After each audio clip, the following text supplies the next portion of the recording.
course, anybody that's has been watching AEW lately, Eddie Kingston has been very transparent with his battle with depression, anxiety, and they're really bringing that to the forefront with his feud with CM Punk, which they're going head to head this Saturday, the 13th, at Full Gear. So basically, what Eddie Kingston's been doing, he's inspired me, and I know he's inspired Tina.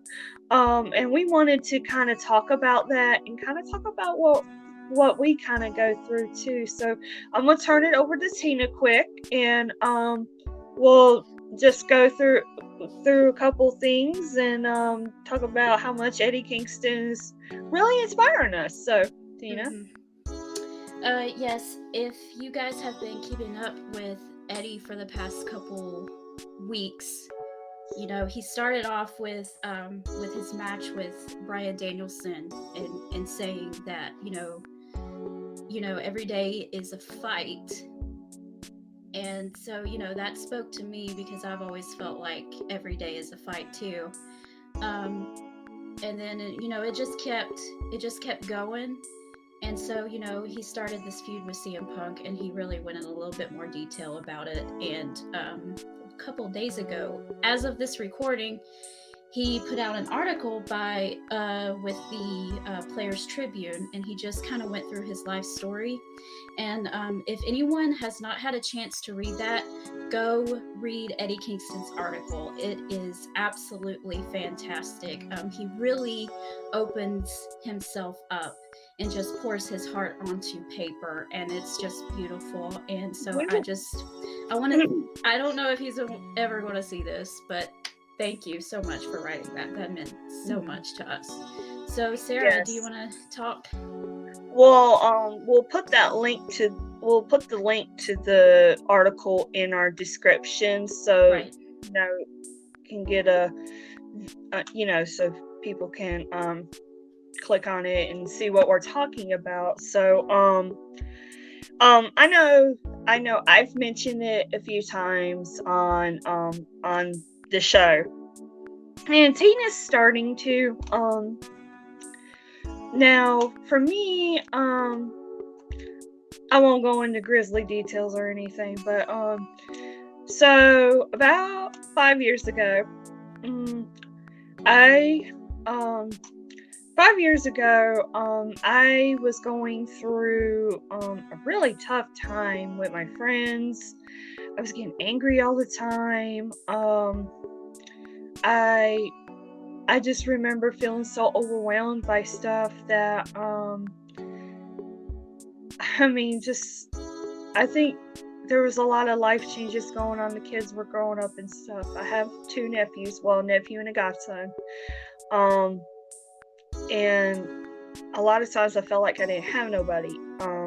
I would later find out this is what anxiety was doing, and I didn't know at the time. But there would be days I hated my job at the time. I felt like there was no way out.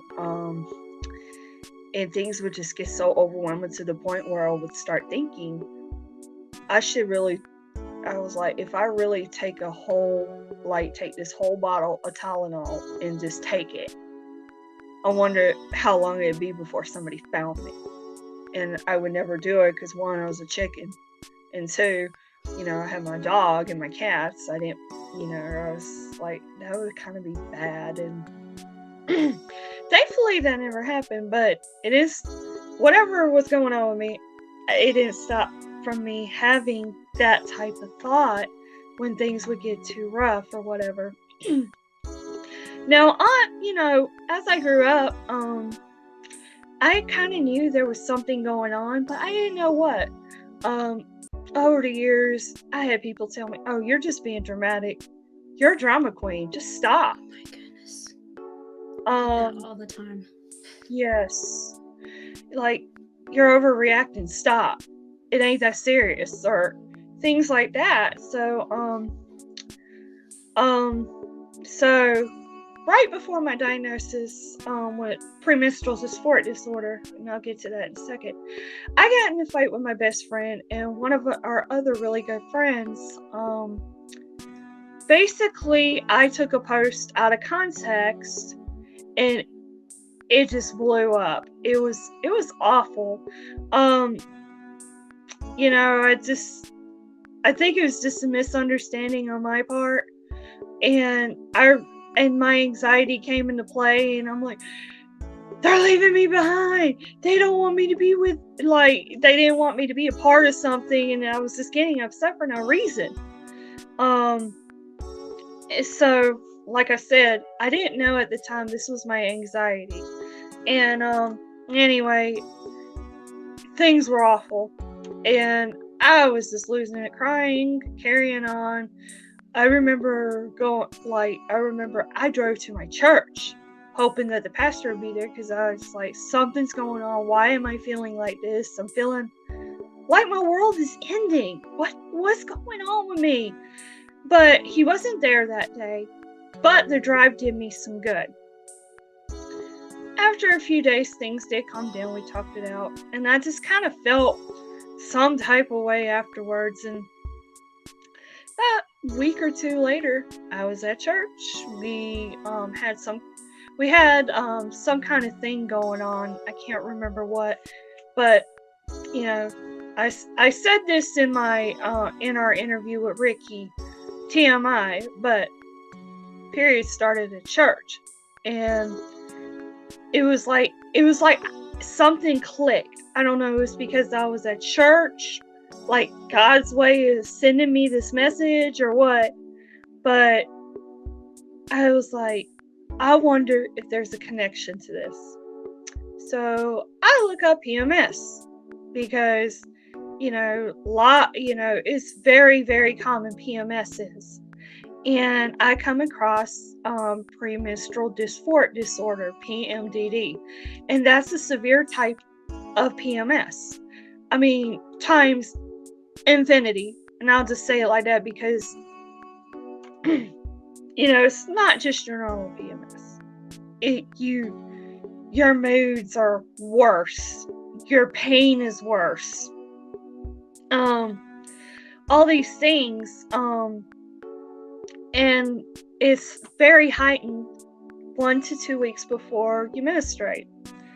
And so, I remember sending that to my friend Sherry, and I was like, tell me what you think about this.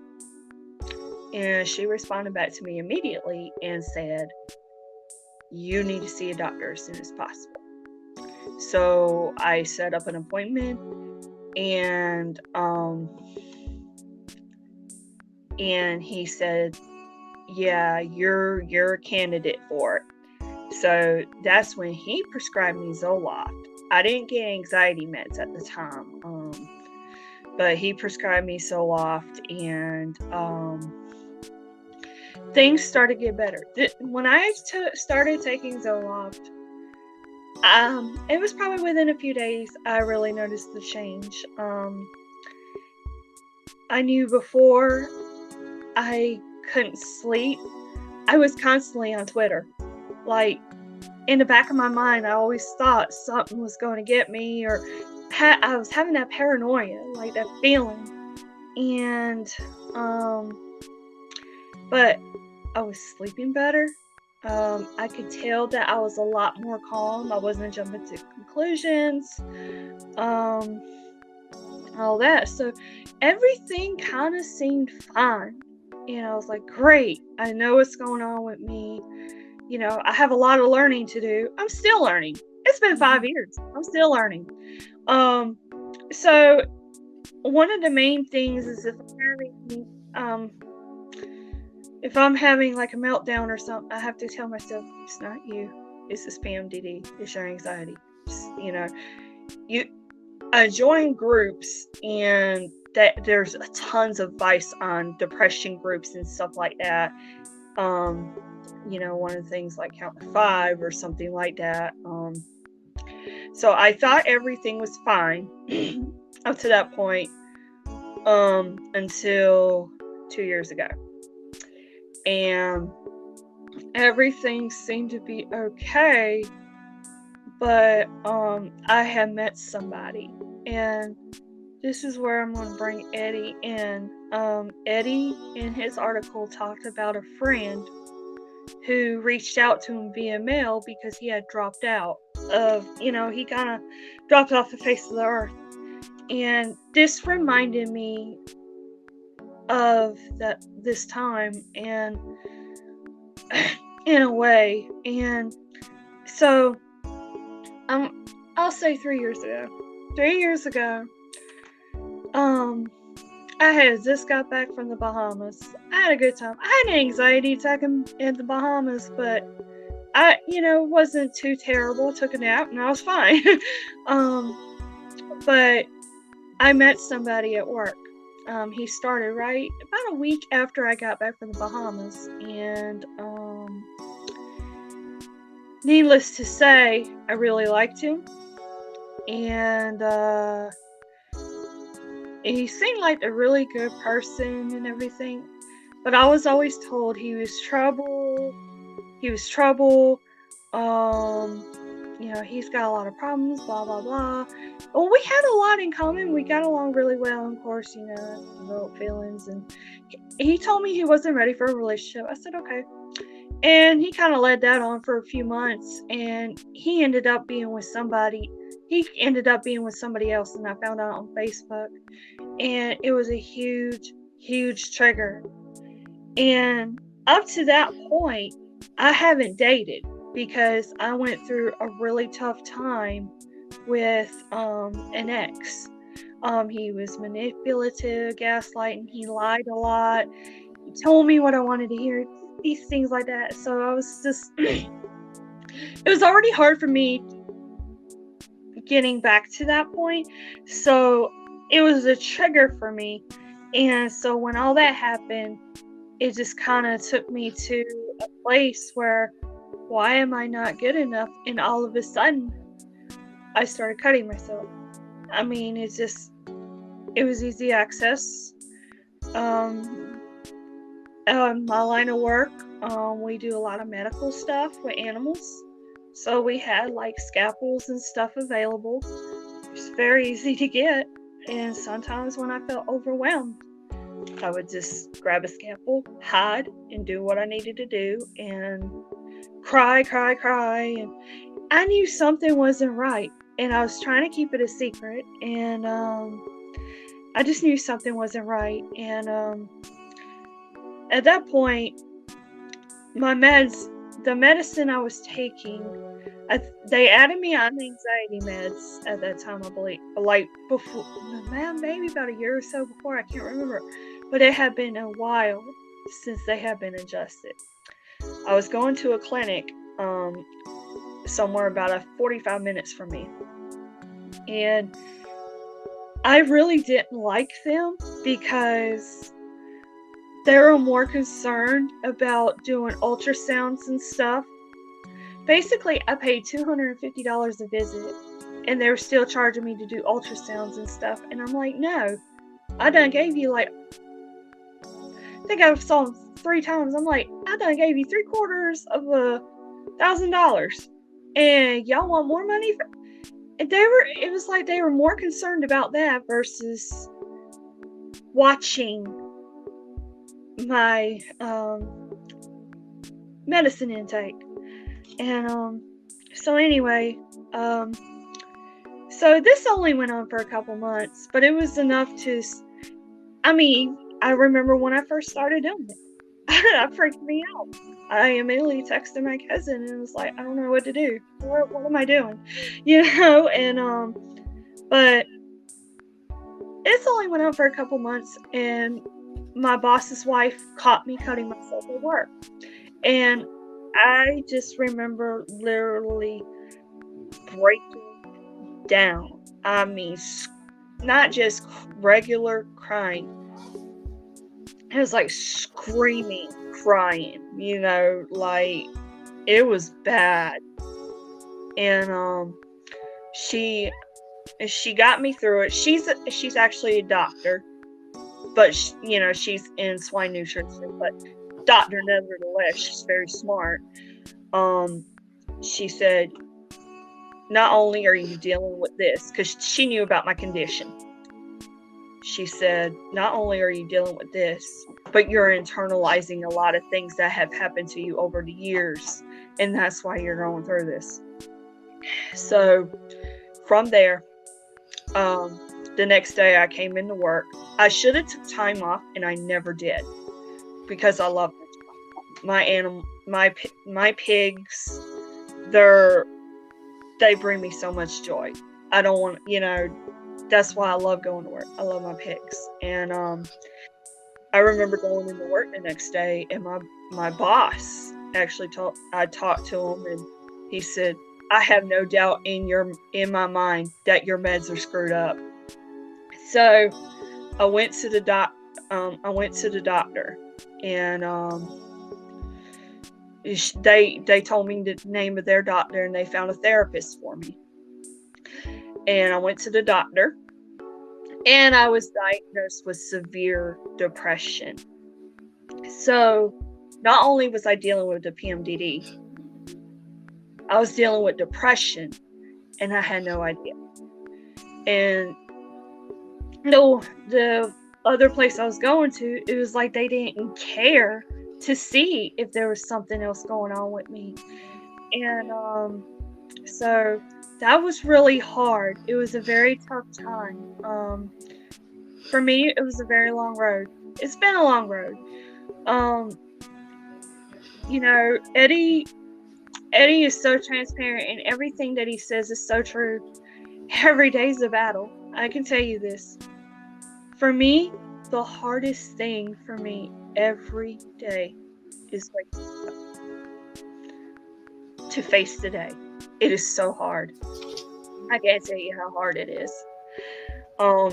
Thankfully, I have bosses who understand, and they don't give me too much of a hard time. And but it's just, I'm very transparent about it, because like my right hand man, he has 4 daughters. This might happen to him one day, or somebody that I work with. It's going to might happen to somebody that they know. That's why I told myself to be transparent, because this happened to me, and I was told all my life, you're dramatic, you're being a drama queen, you're seeking attention. It's not all that bad. Yep. And all that time, I had untreated depression. Mm-hmm. And it could have been very bad. And I'm so glad that my will to survive really is strong. I've had my best friend tell me, she's like, you're the strongest person I know. I couldn't imagine what you're going through. And it's hard. It really is. Sometimes it's very hard to describe, but sometimes too, that's why I try to be as transparent as possible, because depression doesn't care who you are. No. Look at Bianca Belair, Sasha Banks. There's some others. Big Cass. That's a great example. Yeah. It doesn't care who you are, how much money you make, whether you're the biggest star in the world or not. Mm-hmm. It is literally a battle with yourself every day, and it's not your fault. It's just your mind doesn't work the way it should. And basically that's why they call Zoloft and stuff happy pills, because it helps produce more serotonin. So but yeah, anxiety is awful. I don't know what's worse, because a lot of times if I hear that little voice in my head, I have to sit there and tell myself, it's your anxiety. Don't believe it. Don't believe it. Just tell it. Like I said, but excuse me, for Eddie to come out and talk about this, it's really inspiring. Yes. I love the passion he brings into it. I love that I love their put light to it because there is a stigma.